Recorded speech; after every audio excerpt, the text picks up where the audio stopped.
નમસ્કાર વિદ્યાર્થી મિત્રો, ગુજરાત માધ્યમિક અને ઉચ્ચતર માધ્યમિક શિક્ષણ બોર્ડ ગાંધીનગર દ્વારા આયોજિત હું શર્મા સંજય કુમાર હરિહર શ્રી શારદા મંદિર હાઈસ્કૂલ મેનપુરા આપ સૌનું હાર્દિક સ્વાગત કરું છું. વિદ્યાર્થી મિત્રો, આ અગાઉ આપણે વર્તુળ પ્રકરણ 10 એના ભાગ 1માં મુલાકાત કરી હતી. ભાગ 1માં આપણે ધોરણ 9ની અંદર ભણેલા કેટલાક વર્તુળના પારિભાષિક શબ્દો જેવા કે વર્તુળ, ત્રિજ્યા, ચાપ, જીવા, લઘુચાપ, ગુરુચાપ, વ્યાસ, અર્ધવર્તુળ, વૃત્તખંડ, ગુરુવૃત્તખંડ, લઘુવૃત્તખંડ, વૃત્તાંશ, ગુરુવૃત્તાંશ, લઘુવૃત્તાંશ, અર્ધવૃત્તીય પ્રદેશ, આ બધા જ વિષયનો આપણે અભ્યાસ કર્યો હતો. વિદ્યાર્થી મિત્રો, આની સાથે સાથે ધોરણ 10ની અંદર જે ખૂબ જ અગત્યનું છે, જેના આધારે આખું પ્રકરણ 10 આપણે અભ્યાસ કરવાનો છે, તે વર્તુળનો સ્પર્શક, તેનો પણ આપણે પ્રાથમિક ખ્યાલ મેળવ્યો હતો. ફરી એક વખત, વર્તુળ અને વર્તુળના સમતલમાં આવેલી રેખા વચ્ચે જો એક જ બિંદુ સામાન્ય હોય તો તે રેખાને વર્તુળનો સ્પર્શક કહેવામાં આવે છે અને તે બિંદુને વર્તુળનું સ્પર્શ બિંદુ કહેવામાં આવે છે અથવા સ્પર્શકનું સ્પર્શ બિંદુ કહેવામાં આવે છે. સાથે સાથે બીજો એક વ્યાખ્યાયિત શબ્દ આપણે કર્યો હતો, અભિલંબ. તો વિદ્યાર્થી મિત્રો, વર્તુળના સ્પર્શકના સ્પર્શ બિંદુએ વર્તુળને દોરેલી ત્રિજ્યાને સમાવતી રેખાને વર્તુળનો અભિલંબ કહેવામાં આવે છે. આ સિવાય સ્પર્શક માટેના બીજા 3 મુદ્દાઓ આપણે જોયા હતા, જેમાંનો પહેલો મુદ્દો આવી રીતનો હતો કે વર્તુળની જે સ્પર્શક છે તે એક વિશિષ્ટ પ્રકારની છેદિકા છે, જ્યાં જીવાના બંને અંત્ય બિંદુઓ એકાકાર થઈ જાય છે, એટલે કે એક જ બની જાય છે. આના સિવાય વર્તુળના સ્પર્શક વિશેની બીજી એક સમજૂતી મેળવી હતી કે વર્તુળની છેદિકાને સમાંતર હોય તેવા માત્ર 2 જ સ્પર્શકો આપણને મળે છે. ફરી એક વખત વિદ્યાર્થી મિત્રો, વર્તુળની છેદિકાને સમાંતર હોય તેવા માત્ર 2 જ વર્તુળના સ્પર્શકો મળે છે. આ સિવાય વર્તુળની અંદર અનેક બિંદુઓ હોય છે, અસંખ્ય બિંદુઓ હોય છે, માટે દરેક બિંદુ ઉપરથી આપણે વર્તુળને સ્પર્શક દોરી શકીએ છીએ. આ સિવાય આપણે વર્તુળના સ્પર્શક વિશેની બીજી એક સમજૂતી મેળવી હતી અને ત્યાં આપણે અટક્યા હતા, જે આ મુજબ છે, જે છેલ્લી સ્ક્રીન આપણે જોઈ હતી છેલ્લા આગળના ભાગની અંદર, ભાગ 1માં, કે વર્તુળને કોઈ બિંદુએ દોરેલ સ્પર્શક સ્પર્શ બિંદુમાંથી પસાર થતી ત્રિજ્યાને લંબ હોય છે. તો આ જે આપણે મુદ્દો જોયો તેને હવે આપણે સાબિત કરીશું, જે તમારો પ્રમેય 10.1 છે.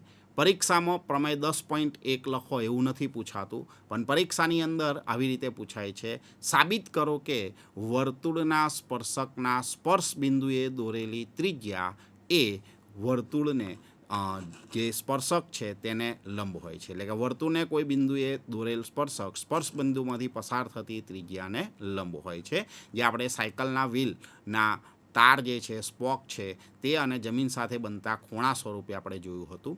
તો આની સાબિતી આપવા માટે આપણે પહેલાં લંબ કોને કહીશું એના વિશેની એક માહિતી મેળવી લઈએ. તો જ્યારે પણ લંબની વાત કરવામાં આવે તો જે બિંદુમાંથી લંબ દોરેલો હોય તે બિંદુ અને તે રેખા વચ્ચેનું અંતર એ બાકીના બધા જ અંતર કરતાં એકદમ ઓછું હોય છે. દાખલા તરીકે અહીંયા આગળ એક બિંદુ આપેલું છે અને ત્યાંથી લંબ દોરવામાં આવે છે, તો આ લંબનું અંતર એ બાકીના બધા જ અંતરો કરતાં સૌથી ઓછામાં ઓછું અંતર હોય છે. એક આની આ પ્રમેય સાબિત કરતાં પહેલાં આપણે જરૂરિયાત ઊભી થશે. તો ચાલો વિદ્યાર્થી મિત્રો, આકૃતિ અને એના આધારે પરીક્ષામાં કેવી રીતે લખીશું તે જોઈએ. તો પહેલા નંબરમાં ઓ કેન્દ્રવાળું એક વર્તુળ અને વર્તુળના બિંદુ P આગળ સ્પર્શક XY આપેલા છે, જે તમે અહીંયા આકૃતિની અંદર જોઈ શકો છો. ઓ કેન્દ્રવાળું એક વર્તુળ છે અને તેના બિંદુ P આગળ દોરેલો સ્પર્શક XY આપણને આપેલો છે. હવે આપણે શું સાબિત કરવાનું છે? તો આ સ્પર્શકના સ્પર્શ બિંદુએ જે ત્રિજ્યા દોરીશું એટલે કે ઓપી દોરીશું તે આને લંબ છે એવું આપણે દર્શાવવાનું છે. આપણે ઓપી એ એક્સ વાયને લંબ છે તેમ સાબિત કરવાનું છે. તો એના માટે પહેલું આપણે ઓપી દોરી દઈએ. હવે આ લંબ છે એનો અર્થ કે આ અંતર આ રેખા ઉપરના કોઈ પણ બિંદુ લેવામાં આવે તેના કરતાં ઓછું બતાવીએ એટલે સાબિત થઈ જશે કે ઓપી એ લંબ છે. તો એના માટે આપણે રેખા એક્સ વાય ઉપર પી સિવાયનું કોઈ એક બિંદુ લઈશું ક્યુ. તમે કોઈ પણ બિંદુ લઈ શકો છો. તો એક્સ વાય પર પી સિવાયનું બિંદુ ક્યુ લો અને ઓ ક્યુને જોડતી રેખા દોરો. તમે આકૃતિની અંદર જોઈ શકો છો. મેં એને ટપકા ટપકાવાળી લીટી દ્વારા દર્શાવેલી છે. હવે વિદ્યાર્થી મિત્રો, આપણે આગળ ભણી ગયા તે પ્રમાણે આ જે માપ છે તે માપ આના કરતાં હંમેશા વધારે થવાનું, કારણ કે કાટકોણ ત્રિકોણ બને છે. તમે અહીંયા જોઈ શકો છો કે બિંદુ ક્યુ એ વર્તુળના બહારનું બિંદુ આવેલું છે. બરાબર? કેમ, કઈ રીતે આપણે કહી શકીએ? તો આગળ આપણે સ્પર્શક વિશેની સમજૂતી મેળવી કે વર્તુળનું જે સ્પર્શક દોરવામાં આવે છે તેનું એક બિંદુ એક જ એ વર્તુળના પરનું બિંદુ છે. એટલે કે વર્તુળ અને રેખા વચ્ચે એક જ બિંદુ સામાન્ય હોય છે. હવે આ સ્પર્શક ઉપર આપણે બિંદુ ક્યુ લીધેલું છે. તો આ બિંદુ ક્યુ એ જો વર્તુળના અંદરના ભાગમાં હોય તો જે રેખા દોરીશું તે એની છેદિકા બની જશે, એટલે કે સ્પર્શક નહીં બને. જો વર્તુળ ઉપર લઈશું તો પી અને ક્યુ બંને સરખા થઈ જશે. એનો અર્થ કે ક્યુ બિંદુ એ હંમેશા વર્તુળ જે છે એના બહારના ભાગમાં આવેલું છે. તો આ જે વસ્તુ છે એને આપણે લેખિત સ્વરૂપમાં જોઈએ. તો પહેલા નંબરમાં જો બિંદુ ક્યુ વર્તુળના અંદરના ભાગમાં હોય તો એક્સ વાય એ વર્તુળની છેદિકા બને અને વર્તુળનો સ્પર્શક બની શકે નહીં. કારણ કે બિંદુ ક્યુ અંદર લેવામાં આવે એટલે પીક્યુને જોડતી રેખા દોરીએ તો એ વર્તુળને બે બિંદુઓમાં છેદે, માટે તે છેદિકા બની જાય છે. માટે ક્યુ એ વર્તુળના બહારના ભાગમાં છે. આથી ક્યુ એ વર્તુળની ત્રિજ્યા કરતાં મોટી હોય છે. આ પણ આપણે ધોરણ 9ની અંદર અભ્યાસ કરી ચૂક્યા છીએ કે વર્તુળનો દ્વારા વર્તુળના સમતલનું 3 ભાગમાં વિભાજન થાય છે. વર્તુળનો અંદરનો ભાગ, વર્તુળની બહારનો ભાગ અને વર્તુળ પોતે. જ્યારે વર્તુળ પરના બિંદુઓ લેવામાં આવે છે ત્યારે એ અંતર હંમેશા ત્રિજ્યા જેટલું થાય છે અને બાકીના બધા જ અંતરો જે વર્તુળના બહારના ભાગમાં આવેલા બિંદુઓના છે તે ત્રિજ્યા કરતાં અધિક હોય છે, મોટા હોય છે. એટલે કે ત્રિજ્યાનું માપ આ અંતર કરતાં નાનું હોય છે. માટે ઓપી એ ઓક્યુ કરતાં નાનું થશે અથવા ઓક્યુ એ ઓપી કરતાં મોટી થાય છે. આમ ક્યુ સિવાયના પી સિવાયના રેખા એક્સ વાય પરના કોઈપણ બિંદુઓ લેવામાં આવે તો આ જ વિધાન સત્ય બને છે. એટલે કે ક્યુ અહીંયા લીધેલું હોય, અહીંયા લેવામાં આવે, અહીંયા લેવામાં આવે, આ બાજુની સાઈડ દર્શાવવામાં આવે કે આમાંથી કોઈ પણ જગ્યાએ દર્શાવવામાં આવે. ટૂંકમાં પી સિવાયનું કોઈ પણ બિંદુ એકદમ છેક નજીક લઈશું તો પણ ત્યાં આગળ અંતર આપણે જોઈ શકીશું કે ખૂબ જ વધુ બની જાય છે. આમ ઓપી એ સૌથી ઓછા અંતરે આવેલું માપ છે. એટલે કે ઓપી એ ઓથી એક્સ વાય પરના બિંદુઓથી બધા અંતરો પૈકી ટૂંકામાં ટૂંકું અંતર છે. તેથી ઓપી એ એક્સ વાયને લંબ છે, કારણ કે સૌથી નાનું અંતર એ હંમેશા લંબનું હોય છે એવું આપણે આગળ અભ્યાસ કરી ચૂક્યા છીએ. વિદ્યાર્થી મિત્રો, આખો પ્રમેય ફરી એક વખત મૌખિક રીતે સમજૂતી મેળવીએ. જે આ પ્રમાણે થાય છે કે ઓ કેન્દ્ર વર્તુળ આપેલું છે, તેના ઉપર પી બિંદુમાંથી પસાર થતો સ્પર્શક આપેલો છે એક્સ વાય. આપણે સાબિત કરવાનું છે કે ઓપી લંબ એક્સ વાય. તેના માટે આપણે શું કર્યું? તો એક્સ વાય ઉપર પી સિવાયનું બિંદુ ક્યુ લીધું. હવે ઓ ક્યુને જોડ્યો. હવે જો ક્યુ બિંદુ વર્તુળના અંદરના ભાગમાં હોય તો વર્તુળની છેદિકા બની જાય, માટે સ્પર્શક બને નહીં, જે પક્ષથી વિપરીત છે. એનો અર્થ એવો થયો કે ક્યુ બિંદુ એ વર્તુળના બહારના ભાગમાં છે. વર્તુળના બહારના ભાગમાં હોય તો એ હંમેશા ત્રિજ્યા કરતાં વધારે જ હોય. આમ ઓપી એ આ ઓ ક્યુ જે રેખા એક્સ વાય ઉપર સ્પર્શક ઉપરના કોઈપણ બિંદુ માટે લઈ શકાય, કોઈપણ જગ્યાએ લઈ શકાય છે. એના માટે ઓપી હંમેશા ટૂંકામાં ટૂંકું અંતર, ઓછામાં ઓછું અંતર થાય છે. માટે ઓપી એ એક્સ વાયને લંબ છે. તો આ રીતે પરીક્ષાની અંદર તમે પ્રમેય 10.1 પૂછાય તો તમે લખશો તો પરીક્ષામાં 3માંથી 3 ગુણ તમને પ્રાપ્ત થશે.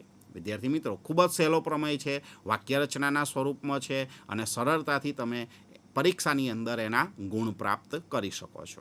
તો ચાલો વિદ્યાર્થી મિત્રો, આગળ નવો મુદ્દો જોઈએ, જે આ મુજબ છે. આજે આપણે ભણ્યા એના ઉપરથી સ્વાધ્યાયનો અભ્યાસ કરીએ. તો સ્વાધ્યાય 10.1 વર્તુળને કેટલા સ્પર્શક હોય છે. મેં તમને આગળ પણ સમજાવ્યું, અહીંયા હું આકૃતિ દ્વારા ફરી સમજાવું છું. તો અહીંયા એક રેખા દર્શાવેલી છે, આ એક વર્તુળ દોરેલું છે. મેં વર્તુળ ટપકા ટપકા સ્વરૂપે દર્શાવેલું છે, જેથી તમને ખ્યાલ આવે કે વર્તુળ ઉપર અસંખ્ય બિંદુઓ આવેલા હોય છે. હવે એક બિંદુમાંથી એક સ્પર્શક પસાર થાય છે, એવી રીતે અહીંયા બીજા બિંદુમાંથી બીજો સ્પર્શક પસાર થાય છે, એવી રીતે ત્રીજા બિંદુમાંથી ત્રીજો સ્પર્શક પસાર થાય છે. આવી રીતે બાકીના 3 સ્પર્શકો મેં દર્શાવેલા છે. તો અહીંયા મેં તમને ટોટલ 1, 2, 3, 4, 5 અને 6 સ્પર્શકો દર્શાવ્યા છે. પણ આ દરેક બિંદુ આગળ આપણે સ્પર્શક દોરી શકીએ છીએ. એનો અર્થ એવો થયો કે પ્રત્યેક બિંદુ આગળ એક સ્પર્શક દોરી શકાય અને આવા અસંખ્ય બિંદુઓ હોવાથી આપણે વર્તુળને અસંખ્ય સ્પર્શકો દોરી શકીએ છીએ. તો પરીક્ષાની અંદર એકમાંથી એક માર્ક્સ મેળવવા માટે આકૃતિ ના દોરો તો વાંધો નહીં, પણ લખાણ આ રીતે લખી શકાશે કે એક વર્તુળને અસંખ્ય સ્પર્શકો હોય છે, કારણ કે વર્તુળ પર અસંખ્ય બિંદુઓ આવેલા હોય છે અને પ્રત્યેક બિંદુમાંથી એક સ્પર્શક દોરી શકાય છે. આમ અસંખ્ય બિંદુમાંથી અસંખ્ય સ્પર્શકો દોરી શકાય છે. જો પરીક્ષામાં 2 ગુણની અંદર પ્રશ્ન પૂછાઈ જાય તો આકૃતિ પણ દર્શાવી દેવાની અને આ લખાણ લખી નાખવાનું, તો પરીક્ષાની અંદર પૂરેપૂરા તમારા 2માંથી 2 ગુણ મેળવી શકાય છે. તો ચાલો વિદ્યાર્થી મિત્રો, આવો જ બીજો એક દાખલો જોઈએ. ખૂબ જ સહેલો, સરળ અને સરળતાથી પરીક્ષાની અંદર ગુણ મેળવી શકાય તેવો. ખાલી જગ્યા પૂરો. જે ભણાયેલું છે તેના આધારે ખાલી જગ્યાઓ છે. પહેલા નંબરની ખાલી જગ્યા છે, સ્પર્શક વર્તુળને ખાલી જગ્યા બિંદુમાં છેદે છે. તો વિદ્યાર્થી મિત્રો, આપણે ફરી એક વખત યાદ કરી લઈએ કે જ્યારે પણ સ્પર્શક બતાવવાનો થાય ત્યારે વર્તુળને એક અને માત્ર એક જ બિંદુની અંદર છેદે છે. જે તમે અહીંયા ટેલિટોપ ઉપર જોઈ શકો છો કે વર્તુળને જ્યારે પણ સ્પર્શક દોરીએ છીએ ત્યારે માત્ર એક જ બિંદુની અંદર એ સ્પર્શે છે એવું આપણે દર્શાવીએ છીએ. એટલે કે ખાલી જગ્યાનો જવાબ આવશે સ્પર્શક વર્તુળને એક અને માત્ર એક બિંદુમાં છેદે છે. બીજા નંબરની ખાલી જગ્યા છે, વર્તુળને 2 બિંદુમાં છેદતી રેખાને શું કહેવામાં આવે છે.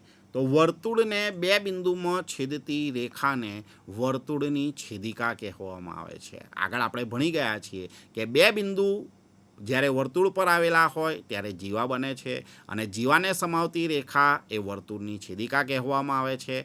આમ વર્તુળને 2 બિંદુમાં છેદતી હોય તેવી રેખાને આપણે વર્તુળની છેદિકા કહીશું. એ પણ તમે અહીંયા જોઈ શકશો કે આ મેં દર્શાવેલું છે રબર બેન્ડ દ્વારા. તો એ વર્તુળની જીવા બને છે, જીવાને સમાવતી રેખા છે જે વર્તુળને 2 બિંદુઓની અંદર છેદે છે, માટે તે વર્તુળની છેદિકા બને છે. તો ખાલી જગ્યાનો જવાબ થશે છેદિકા.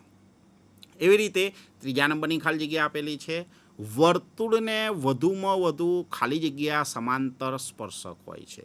તો આની સમજૂતી આપણે આગળ જે સ્પર્શકોની વધારાની સમજૂતી મેળવી હતી તેમાં બીજા નંબરના મુદ્દામાં જોયું હતું કે જ્યારે પણ સ્પર્શક દોરવામાં આવે ત્યારે હંમેશા 2 સ્પર્શકો જ એકબીજાને સમાંતર હોય છે. 2 સિવાયના 2થી વધારે પણ નહીં અને 2થી ઓછા પણ નહીં. એટલે કે 2 અને માત્ર 2 જ સ્પર્શકો એકબીજાને હંમેશા સમાંતર હોય છે. તો આનો જવાબ થશે 2.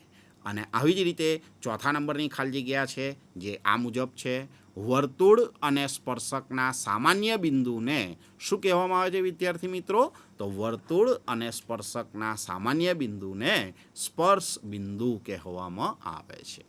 ચાલો વિદ્યાર્થી મિત્રો, આના આગળ આપણે અભ્યાસ કરીએ. દાખલા નંબર 3 જે આ પ્રમાણે છે, 5 સેન્ટીમીટર ત્રિજ્યાવાળા વર્તુળના કોઈ બિંદુ P આગળ દોરેલ એક સ્પર્શક PQ કેન્દ્ર ઓમાંથી પસાર થતી રેખાને Q બિંદુએ છેદે છે.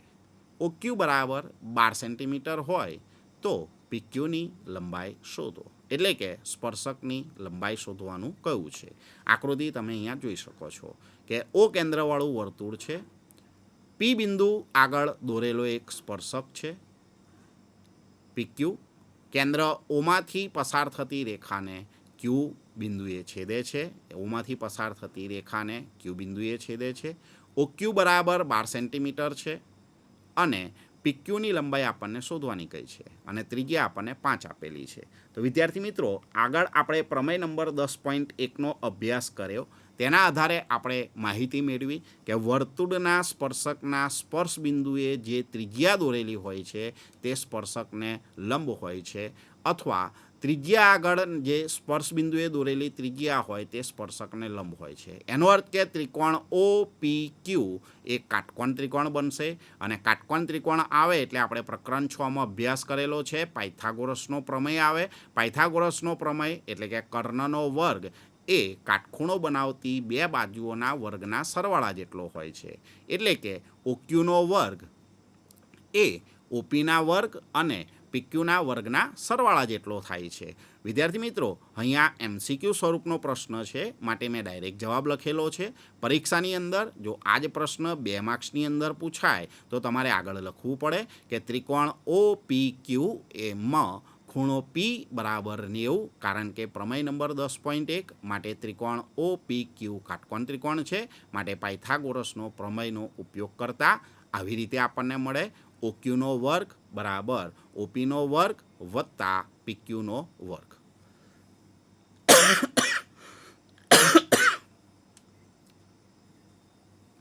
હવે આગળ આપણે ગણતરી જોઈએ. તો આની અંદર આપણે PQ શોધવાના છે એટલે PQને રહેવા દઈએ અને OPને બીજી બાજુએ લઈ જઈએ એટલે PQનો વર્ગ બરાબર OQનો વર્ગ ઓછા OPનો વર્ગ થશે. હવે એમાં કિંમત મૂકીએ તો OQ બરાબર 12 સેન્ટીમીટર છે અને OP એટલે કે વર્તુળની ત્રિજ્યા બરાબર 5 સેન્ટીમીટર છે. માટે 12નો વર્ગ 144 થશે અને 5નો વર્ગ 25 થશે, જેના કારણે આપણને જવાબ મળશે 144 ઓછા 25. આ બંનેની બાદબાકી કરીશું એટલે આપણને જવાબ મળશે 119. હવે આ વર્ગ છે, વર્ગ કાઢીએ એટલે વર્ગમૂળ લેવું પડે. માટે PQ બરાબર વર્ગમૂળમાં 119 સેન્ટીમીટર. માટે આપણો ચોથા નંબરનો જવાબ આવશે વર્ગમૂળમાં 119 સેન્ટીમીટર. વિદ્યાર્થી મિત્રો, અહીંયા પરીક્ષાની અંદર થતી ઉતાવળની ભૂલ શું છે? તો વિદ્યાર્થી મિત્રો, આપણે છઠ્ઠા પ્રકરણની અંદર અભ્યાસ કરેલો છે અને એમાં પાયથાગોરસના પ્રમેય માટે કાટકોણ ત્રિકોણની ત્રિપુટીઓ જોઈ ગયા છે. એટલે વિદ્યાર્થી મિત્રો, પરીક્ષાની અંદર ઉતાવળમાં 5 અને 12 દેખાય એટલે 13 સેન્ટીમીટર આપણે જવાબ લખીને આવી જઈએ. આપણો ખરેખર જવાબ આવ્યો વર્ગમૂળમાં 119 સેન્ટીમીટર. પણ આપણે જે છઠ્ઠા પ્રકરણની અંદર તેમજ 8મું પ્રકરણ જે ત્રિકોણમિતિનો પરિચય છે તેમાં પણ આ જ કાટકોણ ત્રિકોણના સૂત્રોના આધારે ત્રિકોણમિતિય ગુણોત્તર વિશેનો અભ્યાસ કરેલો છે. તેમાં પણ કાટકોણ ત્રિકોણની ત્રિપુટીઓ આવે છે.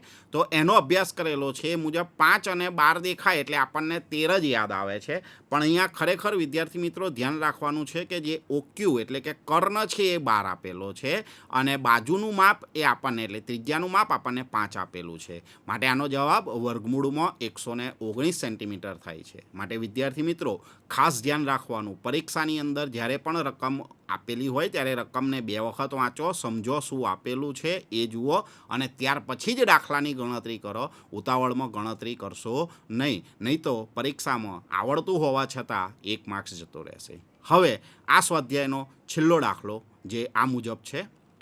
એક વર્તુળ દોરો જે પૈકી એક વર્તુળનો સ્પર્શક અને બીજી વર્તુળની છેદિકા હોય તેવી આપેલ રેખાને સમાંતર હોય તેવી 2 રેખાઓ દોરો.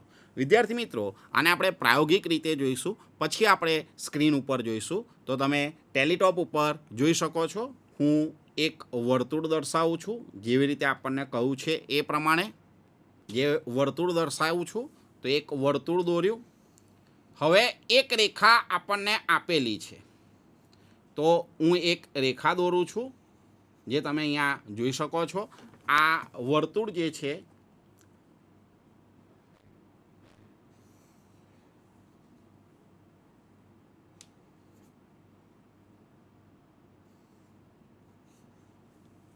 હવે એના માટે આપણે એક રેખા દોરવાની કહી છે. તો આ વર્તુળના સમતલમાં હું એક રેખા દર્શાવું છું. તો એક રેખા અહીંયા દોરી દઈએ છીએ આપણે.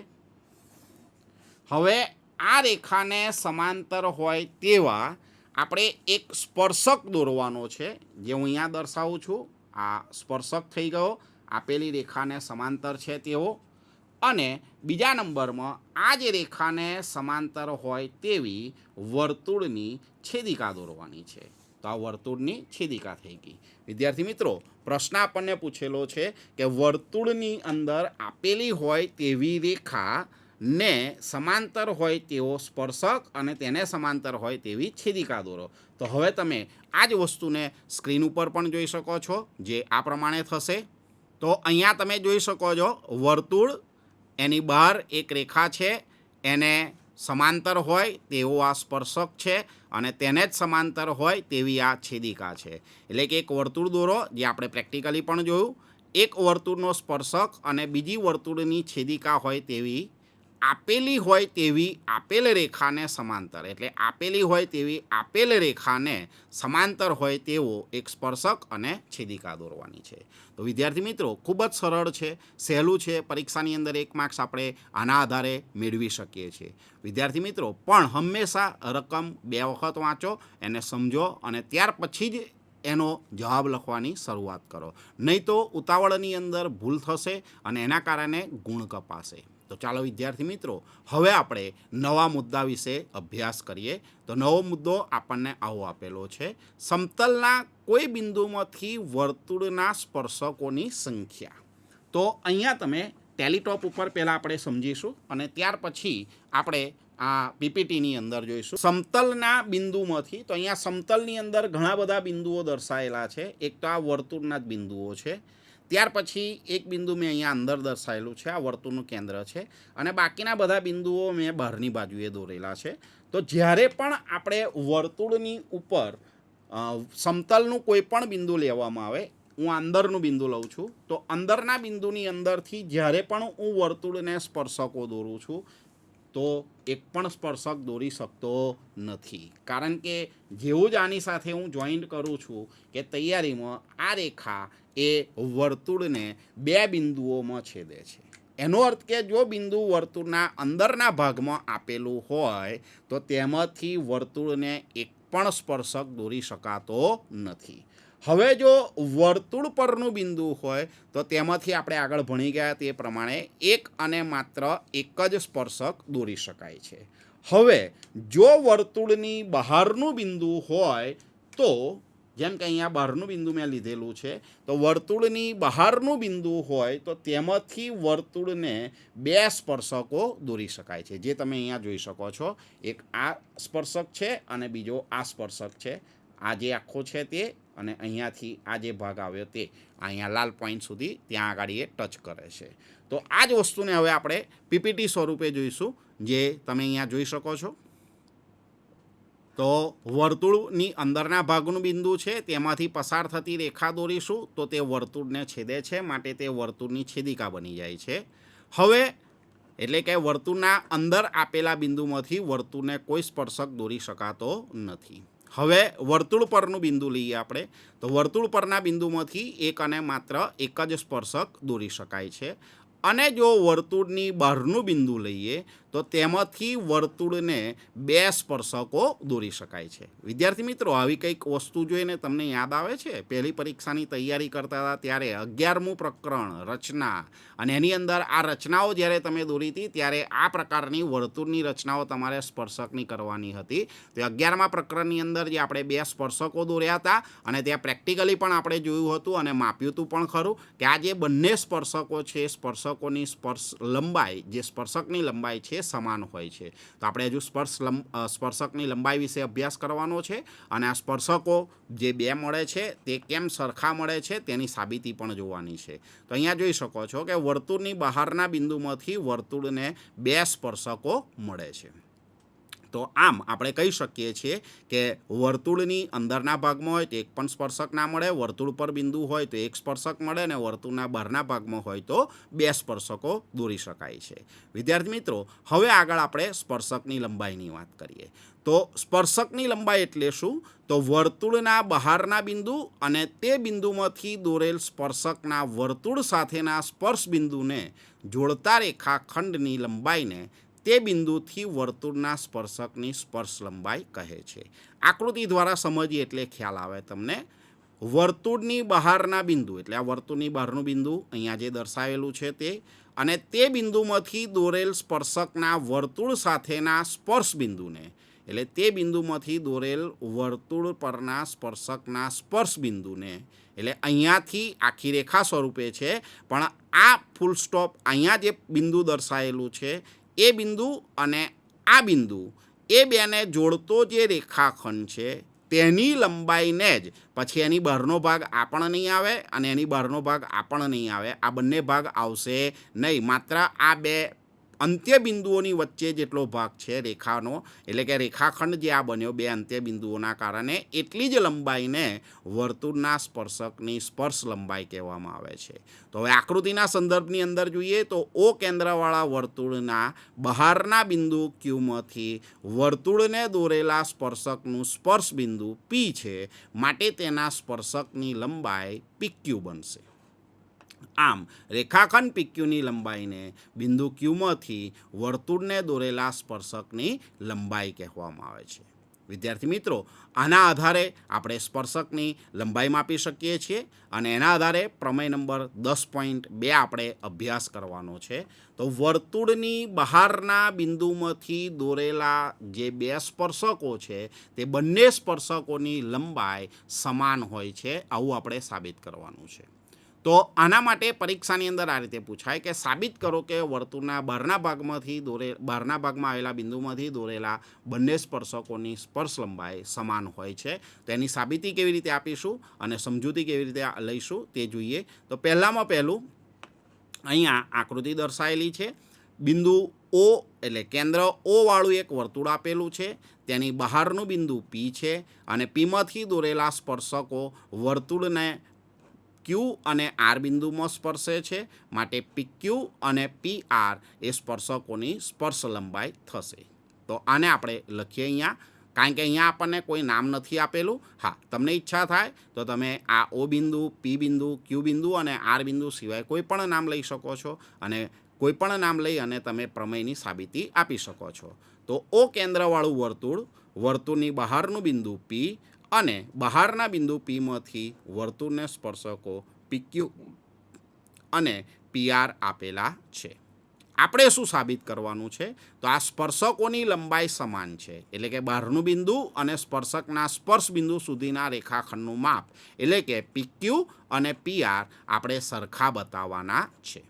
તો એના માટે આપણે શું કરીશું? તો પહેલામાં પહેલું આપણે OQ, OP અને OR આને આપણે દોરી દઈશું. એ તમે અહીંયા જોઈ શકો છો દોરેલા. હવે આ દોરવાના કારણે આપણી જોડે બે ત્રિકોણો તૈયાર થયા. એક ઉપરનો ત્રિકોણ દેખાય છે જેનું નામ થશે OQP, ત્રિકોણ OQP, અને બીજું એક નીચેની બાજુએ ત્રિકોણ બને છે, ત્રિકોણ ORP. તો આ બંને ત્રિકોણો માટેની કોઈ એક સંગતતા વિચારીએ. તો અહીંયા તમે જોઈ શકો છો ઘણી બધી રીતે આ પ્રમેયની સાબિતી આપી શકાય છે. 2 થી 3 રીતે આ પ્રમેયની સાબિતી આપી શકાશે, પણ આપણે જે પ્રમેય નંબર 10.1માં અભ્યાસ કરીને આવેલા છીએ, આ જ પ્રકરણમાં જે ભણીને આવ્યા છીએ તેનો ઉપયોગ આપણે કરીને આની આપણે સાબિતી આપીશું. તો જોઈએ. તો પ્રમેય નંબર 10.1માં આપણે એવું ભણ્યા કે વર્તુળના સ્પર્શકના સ્પર્શ બિંદુએ દોરેલી ત્રિજ્યા એ સ્પર્શકને લંબ હોય છે, અથવા સ્પર્શક એ ત્રિજ્યાને લંબ હોય છે. એનો અર્થ કે આ ખૂણો 90નો થાય છે, એટલે અહીંયા પણ આ ખૂણો 90નો બનશે. તો આ બંને વર્તુળની ત્રિજ્યા છે અને આ બંને વર્તુળના સ્પર્શક છે. એનો અર્થ કે આ બંને ત્રિકોણો એ કાટકોણ ત્રિકોણો છે. તો કાટખૂણો એ બંનેમાં સરખો થયો. બીજા નંબરમાં OQ અને OR એ એક જ વર્તુળની ત્રિજ્યાઓ છે, અને એક જ વર્તુળની ત્રિજ્યાઓ સમાન હોય છે, માટે આ બંને માપ સરખા થશે. અને OP બરાબર OP, કારણ કે સામાન્ય બાજુ થઈ. આમ કાટકોણ ત્રિકોણ ઓ ક્યુ પીમાં કાટખૂણો આ કર્ણ બનશે અને આ બાજુ એટલે કે કા ક બા આ સંગતતા એકરૂપતાની જે શરત છે એના આધારે આ બંને ત્રિકોણો એકરૂપ બને છે અને જો ત્રિકોણો એકરૂપ થાય તો સીપીસીટી મુજબ એટલે કે એકરૂપ ત્રિકોણોના અનુરૂપ અંગો સમાન હોય છે તે ગુણધર્મ આધાર જેને આપણે corresponding parts of congruent triangle એના નામથી ઓળખીએ છીએ એ મુજબ બાકીના બધા અંગો સમાન થાય એટલે કે પીક્યુ અને પીઆર આ બંને પણ સમાન થશે. તો આજે મેં સમજાવ્યું તેને હવે શબ્દોમાં કેવી રીતે લખીએ એ જોઈએ. તો ત્રિકોણ ઓ ક્યુ પી અને ત્રિકોણ ઓ આર પી માટે બંને કાટખૂણા સરખા છે એટલે કે ખૂણો ઓ ક્યુ આર બરાબર ખૂણો ઓ આર પી કાટખૂણા પ્રમેય નંબર 10.1 એની મદદથી. ઓ ક્યુ બરાબર ઓ આર એક જ વર્તુળની ત્રિજ્યાઓ જે મેં તમને આગળ સમજાવ્યું અને ઓપી બરાબર ઓપી સામાન્ય બાજુ માટે આ બંને ત્રિકોણો કાકબા શરત મુજબ કાટખૂણો કર્ણ અને બાજુ શરત મુજબ એકરૂપ બને છે અને જો એકરૂપ થાય તો બાકીના બધા અંગો સરખા થાય એટલે કે પીક્યુ બરાબર પીઆર. આમ સાબિત થાય કે વર્તુળની બહારના બિંદુમાંથી વર્તુળને દોરેલા સ્પર્શકોની લંબાઈ સમાન હોય છે. એનો અર્થ કે પીક્યુ અને પીઆર આ બંનેનું માપ સરખું થાય. વિદ્યાર્થી મિત્રો, આની સાથે સાથે આપણને બીજા કેટલાક ગુણધર્મો પણ આ જ પ્રમેયની મદદથી જાણવા મળે છે.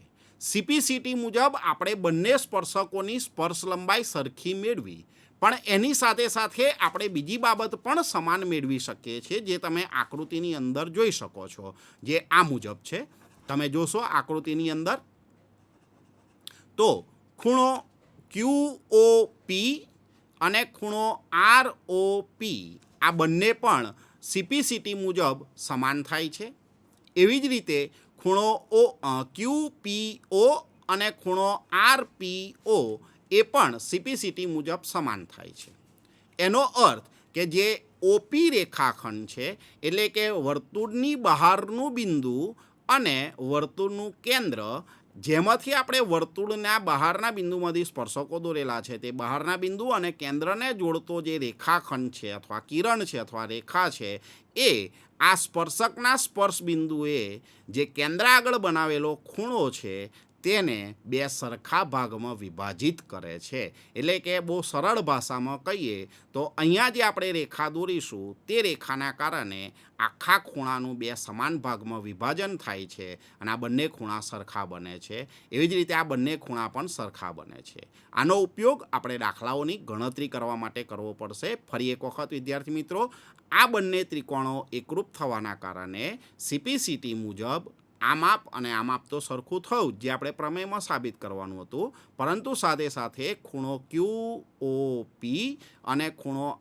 ROP એ બંને પણ સમાન થાય છે. માટે OP એ ખૂણા QOR અને ખૂણા QPR એનો દ્વિભાજક બને છે. જ્યારે દાખલાઓ ગણવાના થશે એક એક માર્ક્સના ત્યારે આ ગુણધર્મનો આપણે ઉપયોગ કરીશું.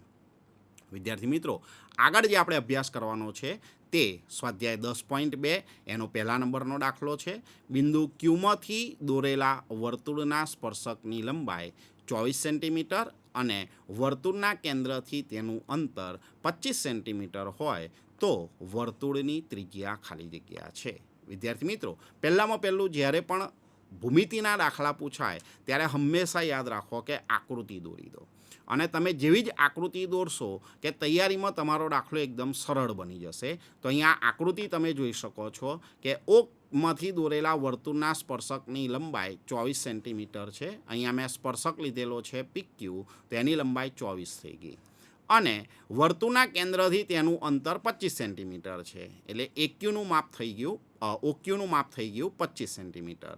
આ કાટકોણ ત્રિકોણ બની ગયો. કાટકોણ ત્રિકોણ બન્યો એટલે પાયથાગોરસનો પ્રમેય આવ્યો એટલે 25નો વર્ગ ઓછા 24નો વર્ગ એટલે કે 625 ઓછા 576, બંનેની બાદબાકી 49 થાય અને 49નું વર્ગમૂળ 7 થાય. માટે આપણો જવાબ 7 સેન્ટીમીટર આવશે. MCQ છે એટલે ટૂંકાણમાં મેં અહીંયા આગળ ગણતરી કરેલી છે. આ જ દાખલો આ આપણને વિકલ્પો ના આપેલા હોય અને 2 માર્ક્સની અંદર પૂછેલો હોય તો વર્તુળની ત્રિજ્યા શોધો, ખાલી જગ્યા નહીં પણ વર્તુળની ત્રિજ્યા શોધો એવું લખેલું હોય તો 2 માર્ક્સની અંદર ગણતા હોય ત્યારે અહીંયા આપણે લખવું પડે કે ત્રિકોણ ઓ પી ક્યુમાં ખૂણો પી બરાબર 90, કારણ કે પ્રમેય નંબર 10.1. અને ત્યાર પછી પાયથાગોરસનો પ્રમેય માટે ઓક્યુનો વર્ગ બરાબર ઓપીનો વર્ગ વત્તા પીક્યુનો વર્ગ. હવે આપણે અહીંયા શોધવાનું છે ઓપી, વર્તુળની ત્રિજ્યા શોધવાની છે, માટે ઓપીનો વર્ગ બરાબર ઓક્યુનો વર્ગ ઓછા પીક્યુનો વર્ગ. હવે કિંમત મૂકીએ તો 25નો વર્ગ ઓછા 24નો વર્ગ એટલે કે 625 ઓછા 576 એટલે કે 49, માટે ઓપી બરાબર 7 એટલે કે વર્તુળની ત્રિજ્યા બરાબર 7 સેન્ટીમીટર. આવો જ બીજો એક દાખલો જોઈએ ખાલી જગ્યા સ્વરૂપે, મલ્ટિપલ ચોઇસ સ્વરૂપે. આપેલ આકૃતિમાં, એટલે અહીંયા આકૃતિ આપણને દોરીને આપેલી છે, પહેલી આકૃતિ સમજી લઈએ તો વર્તુળની બહારનું બિંદુ ટી આપેલું છે. વર્તુળને આ બહારના બિંદુમાંથી 2 સ્પર્શકો દોરેલા છે જે વર્તુળને પી અને ક્યુ બિંદુમાં સ્પર્શે છે. પી અને ક્યુ બિંદુમાંથી 2 ત્રિજ્યાઓ દોરેલી છે જેના કારણે કેન્દ્ર આગળ ખૂણો બને છે પી ઓ ક્યુ. તો જો ટીપી અને ટીક્યુ એ ઓ કેન્દ્રવાળા વર્તુળના સ્પર્શકો હોય તથા ખૂણો પી ઓ ક્યુ બરાબર 110 બનાવે તેવા સ્પર્શકો છે તો ખૂણો પી ટી ક્યુ શોધો, અથવા પી ટી ક્યુ બરાબર ખાલી જગ્યા. તો હવે આ 110 છે.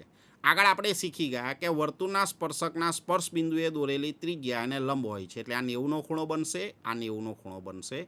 તો અહીંયા એક ચતુષ્કોણ દેખાય છે, ચતુષ્કોણના ચારેય ખૂણાઓનો સરવાળો 360 થાય. આ 360ની અંદરથી આ 2 90 અને 90 એટલે કે 180 નીકળી જશે, એટલે 180 બાકી રહેશે, અને 180માંથી 110 જશે એટલે 70 બાકી રહેશે.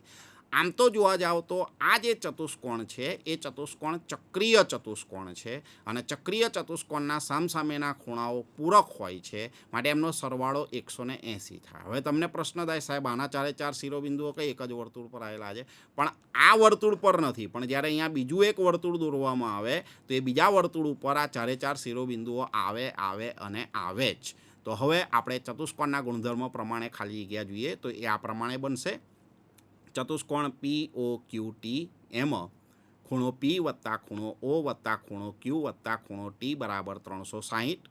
હવે એમાં કિંમત મૂકીએ તો 90 વત્તા 90 વત્તા 110 વત્તા ખૂણો ટી જે શોધવાનો છે એના બરાબર 360. હવે આ બધાનો સરવાળો કરીએ તો 200 વત્તા 90 એટલે 290, વત્તામાંથી બીજી બાજુએ આવશે એટલે ઓછા થઈ જશે, માટે ખૂણો ટી બરાબર 70. હવે MCQમાં પૂછાય તો તમે મોડે આકૃતિની અંદરથી જ અહીંયા દર્શાવી દો 110, માટે સામેનો ખૂણો 180માંથી બાદ કરો એટલે 70 થઈ જાય. પણ જ્યારે 2 માર્ક્સમાં પૂછાય ત્યારે આપણે આ રીતની ગણતરી કરવી પડે. હવે આગળના દાખલાની અંદર, આગળની ખાલી જગ્યાની અંદર હું તમને ડાયરેક્ટ સમજાવીશ, જે આ મુજબ છે. ઓ કેન્દ્રવાળા વર્તુળને બિંદુ પીમાંથી દોરેલા સ્પર્શકો પીએ અને પીબી વચ્ચે 80નો ખૂણો રચાતો હોય તો ખૂણો પી ઓ ક્યુ બરાબર ખાલી જગ્યા છે. જુઓ અહીંયા વિદ્યાર્થી મિત્રો કે પીએ અને પીબી વચ્ચે 80નો ખૂણો બને છે, એટલે કે ખૂણો એ પી બી બરાબર 80 આપેલો છે, અને એના આધારે આપણે શોધવાનો છે પી ઓ ક્યુ શોધવાનો છે.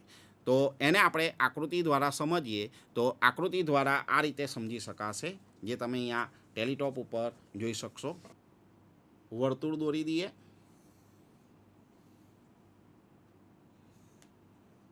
આ વર્તુળના બહારના બિંદુમાંથી વર્તુળને આપણે 2 સ્પર્શકો દોરી દઈએ. બહારનું બિંદુ આપેલું છે આપણને પી, આ બહારનું બિંદુ પી, એમાંથી 2 સ્પર્શકો પીએ અને પીબી. વર્તુળનું કેન્દ્ર ઓ છે અને એના આધારે આપણે શોધવાનું છે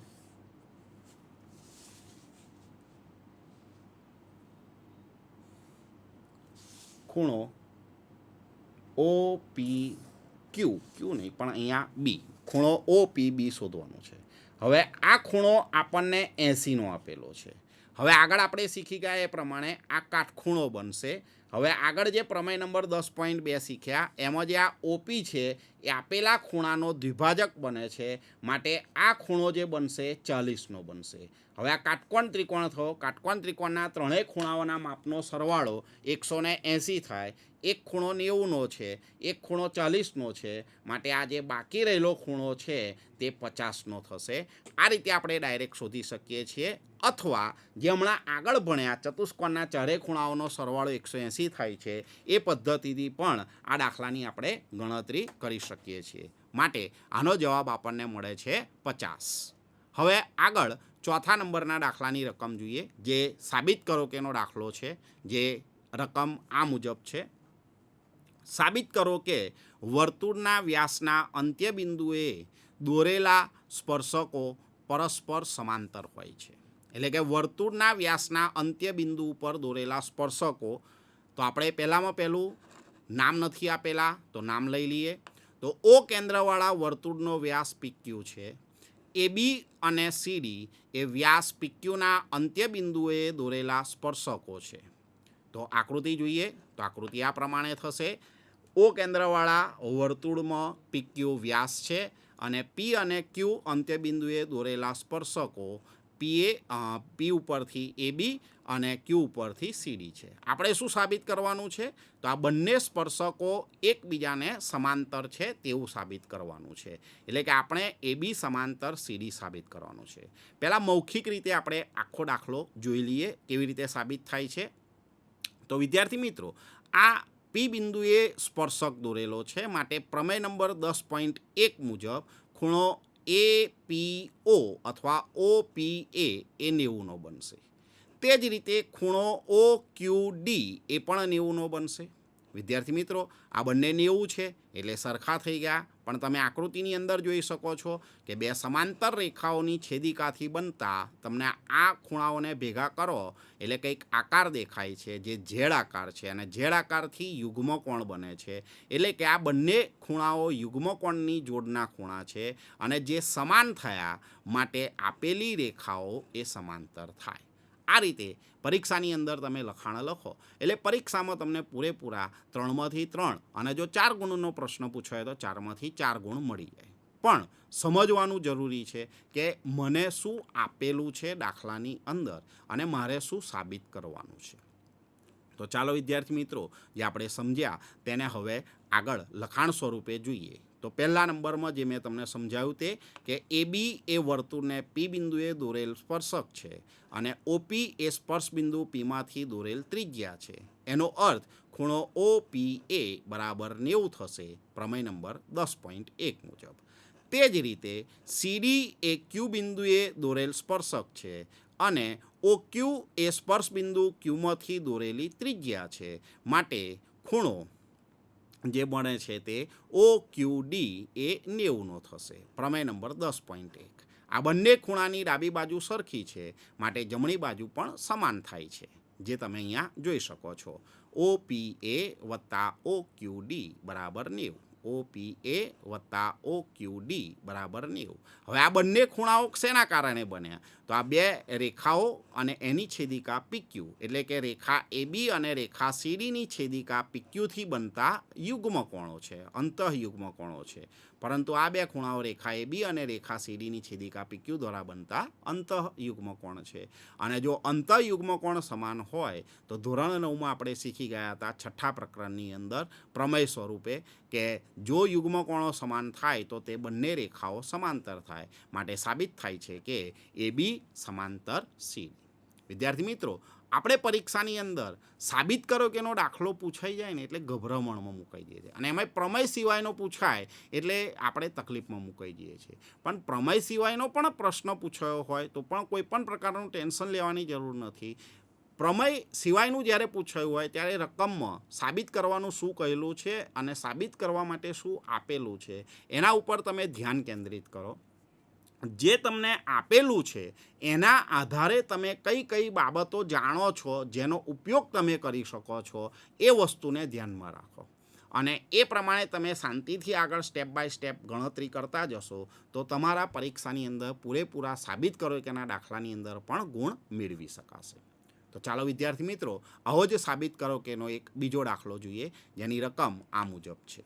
સાબિત કરો કે વર્તુળના સ્પર્શકના સ્પર્શ બિંદુમાંથી દોરેલો લંબ એ વર્તુળના કેન્દ્રમાંથી પસાર થાય છે.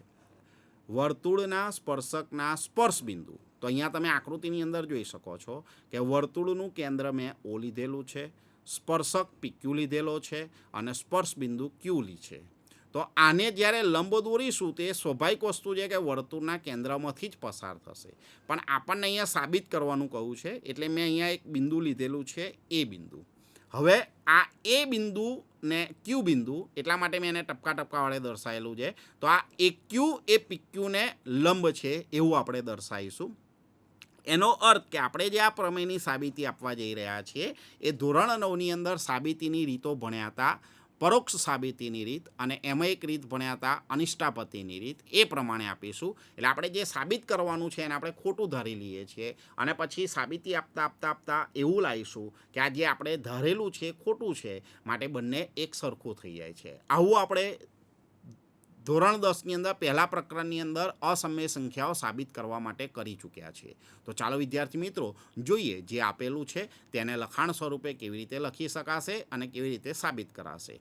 તો પહેલા નંબરમાં અહીં PQ એ O કેન્દ્રવાળા વર્તુળને Q બિંદુમાં સ્પર્શતો સ્પર્શક છે અને બિંદુ એ વર્તુળના અંદરના ભાગનું એવું બિંદુ છે જેથી AQ લંબ PQ થાય.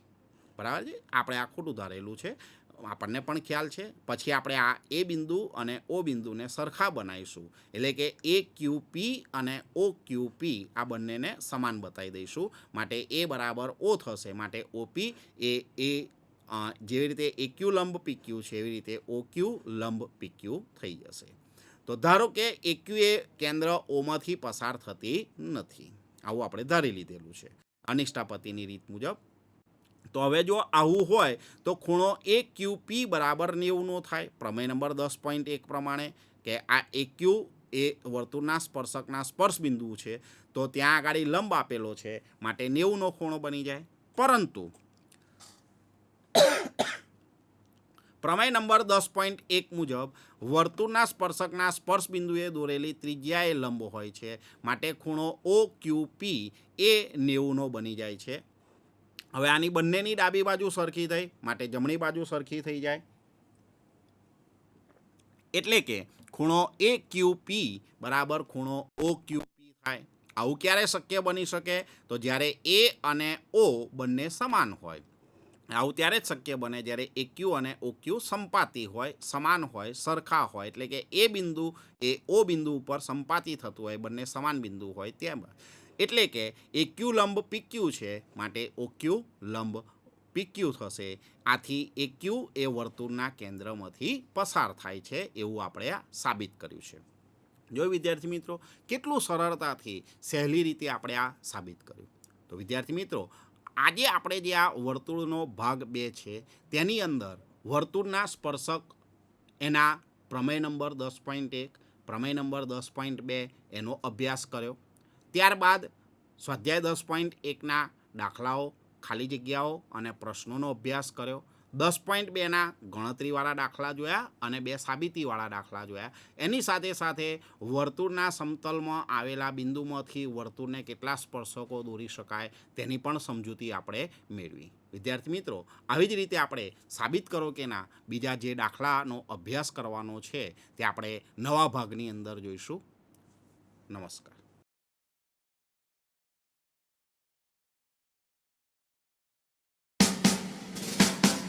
21મી સદી આપણને કારકિર્દીની અનંત તક આપે છે. જે વિદ્યાર્થીઓ 10મા ધોરણ પછી શું કરવું, કઈ કારકિર્દી પસંદ કરવી એવી મૂંઝવણમાં હોય, તેઓ પોતાની રુચિ અને ક્ષમતાઓના આધારે ઘણા બધા ક્ષેત્રોમાં કારકિર્દી બનાવી શકે છે. આવું એક ક્ષેત્ર છે ગણવેશધારી સેવાઓ. ચાલો જાણીએ આ ક્ષેત્ર વિશે અને આ ક્ષેત્રમાં કારકિર્દીની વિવિધ તક વિશે. ગણવેશધારી સેવાઓમાં કારકિર્દી અનન્ય કોઈ ક્ષેત્રમાં કારકિર્દીથી અલગ છે.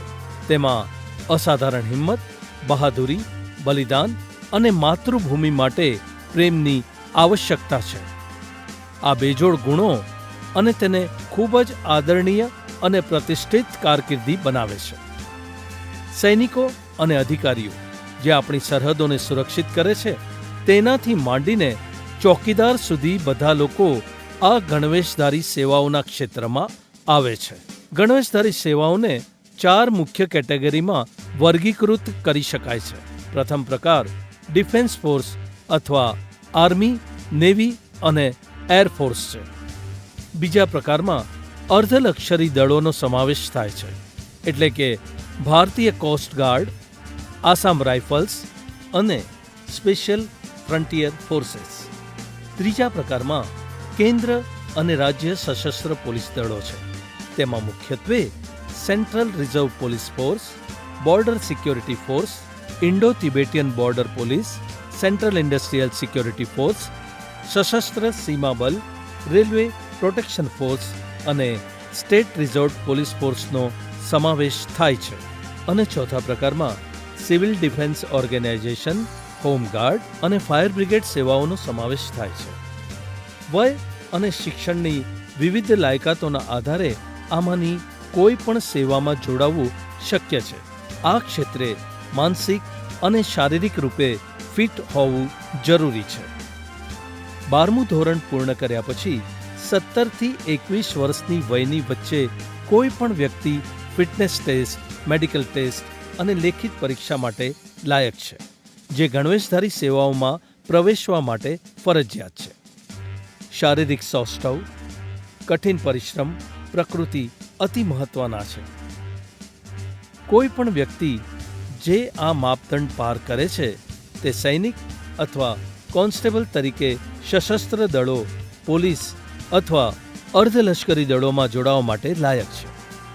નિયમિત રીતે પ્રકાશ થતી ભરતી જાહેરાતો પર નજર રાખવી જરૂરી છે. સંરક્ષણ બળોમાં એટલે આર્મી, નેવી અને એરફોર્સમાં જોડાવા માટે 12મા ધોરણ પછી એનડીએ પ્રવેશ પરીક્ષા આપવાનો વિકલ્પ ઉપલબ્ધ છે.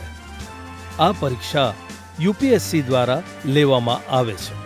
આર્મીમાં જોડાવા માટે કોઈ પણ પ્રવાહમાંથી 12મું ધોરણ પૂર્ણ કર્યા પછી અરજી કરી શકાય છે. જો કે નેવી અને એરફોર્સમાં જોડાવા માટે 12મા ધોરણમાં ગણિત અને ભૌતિકશાસ્ત્ર હોવું ફરજિયાત છે. પ્રવેશ પરીક્ષાને પાસ કર્યા પછી એસએસબી ઇન્ટરવ્યૂ અને તબીબી પરીક્ષણ આવશ્યક છે. એન્જિનિયરિંગ અથવા અન્ય કોઈ ક્ષેત્રમાં ગ્રેજ્યુએશન કર્યા પછી દળોમાં જોડાવાની ઘણી રીતો છે. જે વિદ્યાર્થીઓ ગ્રેજ્યુએશન દરમિયાન 3 વર્ષ ઉત્તમ ગ્રેડ સાથે એનસીસી પૂર્ણ કરે છે, તેમને લેખિત પરીક્ષામાંથી છૂટ મળે છે. ગ્રેજ્યુએશન પછી એરફોર્સ અથવા સીડીએસ માટે AFCAT જેવી પરીક્ષાઓ આપવાનો વિકલ્પ છે, જે ભારતીય military academy, Indian navy academy અને એરફોર્સ એકેડમીમાં પ્રવેશ મેળવવા માટે મદદ કરે છે. કોઈ પણ અધિકારી તાલીમ એકેડમી દ્વારા શોર્ટ સર્વિસ કમિશનમાં જોડાઈ શકે છે. 12મા ધોરણ પછી તબીબી અભ્યાસક્રમોમાં જોડાઈને સશસ્ત્ર દળો દ્વારા આવશ્યક તબીબી સેવાઓમાં જોડાઈ શકે છે. તેવી જ રીતે જુનિયર કમિશન અધિકારી અથવા જેસીઓ તરીકે સશસ્ત્ર સેવાઓમાં જોડાવા માટે વિવિધ તકનીકી અભ્યાસક્રમો જેમ કે pathology, laboratory, radiology, hotel management, nursing વગેરેનો સમાવેશ થાય છે. પોલીસ સેવાઓમાં જોડાવા માટે સમયાંતરે તેમની ભરતી ડ્રાઈવ દ્વારા આવવું ફરજિયાત છે. ગ્રેજ્યુએશન પૂર્ણ કર્યા પછી જીપીએસસી અથવા યુપીએસસી પરીક્ષાઓ દ્વારા અધિકારીઓની ભરતી કરવામાં આવે છે. સીબીઆઈ, આરએડબલ્યુ અથવા આઈબી માટે પસંદગી પણ યુપીએસસી દ્વારા થાય છે. ટ્રાફિક પોલીસ વિભાગ દ્વારા ભરતી માટે સમાન પ્રક્રિયા અનુસરવામાં આવે છે. પોલીસ દળોમાં જોડાયા પછી બહુવિધ આંતરવિભાગીય કારકિર્દીની તક છે, જેને ઝડપી શકીએ છીએ. કારકિર્દીનો અન્ય રસ્તો છે સીધા ગણવેશધારી સેવાઓમાંથી સંબંધિત નથી તે ખાનગી સિક્યોરિટી એજન્સીઓ જે સ્થાનિક રીતે કાર્ય કરે છે. ગણવેશધારી સેવાઓમાં કારકિર્દી બનાવવા માટે શારીરિક સૌષ્ઠવ મહત્વનું છે, કારણ કે તે ખૂબ જ માંગ ધરાવતું ક્ષેત્ર છે, તેમજ માનસિક રીતે ખડતલ હોવાનું પણ મહત્વનું છે. વર્તમાન સમાચાર અને ગતિવિધિઓમાં પણ રુચિ ધરાવવું મહત્વનું છે. આ ક્ષેત્રોમાં ઉપલબ્ધ રુચિ, ક્ષમતાઓ અને અસંખ્ય તકના આધારે તમારા સપનાની કારકિર્દી પસંદ કરવાનું શક્ય છે.